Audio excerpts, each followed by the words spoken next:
ये कहानी है एक छोटे से गांव रामपुर की। रामपुर गांव में एक राजू नाम का व्यक्ति रहता था। वो बहुत ही आलसी था।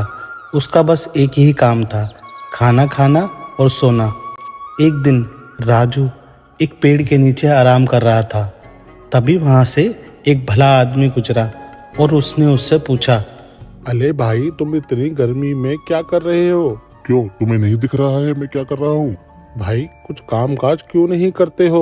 अरे भैया, हमें काम कौन देगा? मैं तुम्हें काम देता हूँ, परंतु मेरी एक शर्त है। अगर तुम शाम होने से पहले पहले मेरी दुकान पर पहुँच गए तो मैं तुम्हें काम दे दूंगा। ठीक है? मैं तुम्हारा इंतजार करूंगा। अब मैं चलता हूँ। उस आदमी की बात सुनकर राजू बहुत खुश हुआ और तुरंत अपनी पत्नी के पास गया और अपनी पत्नी को सारी बात बता दी। सुनो, मुझे जल्दी खाना दो, मुझे उस भले मानस के पास जाना है।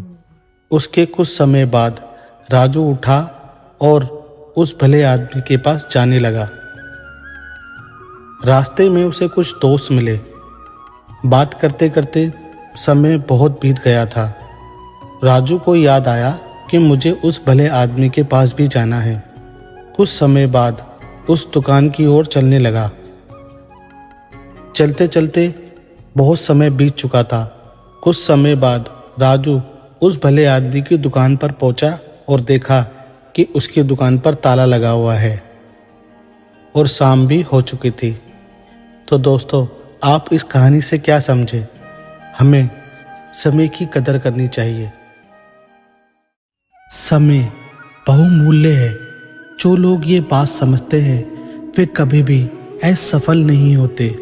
अगर व्यक्ति समय की कदर नहीं कर सकता तो वह दूसरों के समय की कभी कदर नहीं कर सकता।